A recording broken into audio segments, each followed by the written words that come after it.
नमस्कार, मी प्रतीक्षा. डीएनए मराठीमध्ये आपलं स्वागत. जगभरात महामानव डॉक्टर बाबासाहेब आंबेडकर यांची जयंती मोठ्या उत्साहात साजरी केली जात आहे. या पार्श्वभूमीवर अहिल्यानगर शहरात राष्ट्रवादी काँग्रेस शरद पवार पक्षाच्या वतीनं भारतरत्न डॉक्टर बाबासाहेब आंबेडकर यांच्या जयंतीनिमित्त मार्केट यार्ड येथील डॉक्टर बाबासाहेब आंबेडकर यांच्या पुतळ्यास पुष्पहार अर्पण करून अभिवादन करण्यात आले. डॉक्टर बाबासाहेब आंबेडकर यांनी शिका, संघटित व्हा आणि संघर्ष करा असा संदेश दिलाय. डॉक्टर बाबासाहेब आंबेडकर यांचे विचार आत्मसात करण्याचे आपण सर्वांनी एकत्रित येऊन या देशाला चांगले नागरिक घडविण्यासाठी सर्वांनी प्रयत्न करावं असं प्रतिपादन शहर जिल्हाध्यक्ष अभिषेक कळमकर यांनी केलं. रोहन शेलार, अर्जुन माळे, अशोक बाबर, राजेश शिंदे, फारुख रंगरेज, खान अत्तर, सुरेश साठे, दिनकर सकट, अभिषेक जगताप, समीर पठाण, राहुल घोरपडे, गुलाब गाडे, फरीन शेख, रुकैया शेख व राष्ट्रवादी काँग्रेसचे पदाधिकारी, कार्यकर्ते मोठ्या संख्येने उपस्थित होते.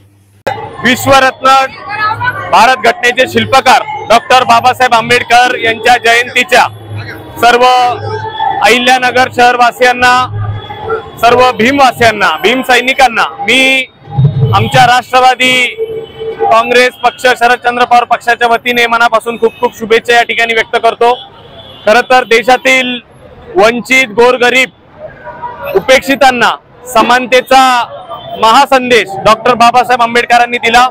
आपल्याला एकत्रित, संघटित, शिका आणि संघटित व्हा हाही मोलाचा संदेश हा डॉक्टर बाबासाहेब आंबेडकरांनी ज्या प्रकारे आपल्याला दिला, त्यांचे विचार आचरणात आणण्यासाठी आज खऱ्या अर्थाने जे जे वेगवेगळे प्रतिष्ठान असतील, मित्र परिवार असेल, यांना सगळ्यांना ही जबाबदारी आहे की या महापुरुषांचे संदेश आपल्याला अंमलात आणून आपल्याला ज्या ज्या प्रकारे काही वेगळ्या वेगळ्या संघटना या काम करत असतात ना, आपल्याला वेगळं वेगळं करण्याचा, आपल्याला त्याच्यावरच काम करायचंय. प्रत्येकाला प्रेमाने, आपुलकीने जवळ करून आपल्याला या देशाचा एक चांगला नागरिक होण्यासाठी, जगण्यासाठी आणि सगळ्यांना एकत्रितपणे घेऊन राहण्यासाठी आपल्याला ही जबाबदारी आपल्यावर आहे, तरुण मित्रांवर आहे.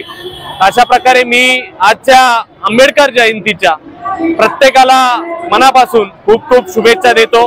धन्यवाद. जय भीम. प्रतिनिधी मुंतजीर शेख, डीएनए मराठी, अहिल्यानगर.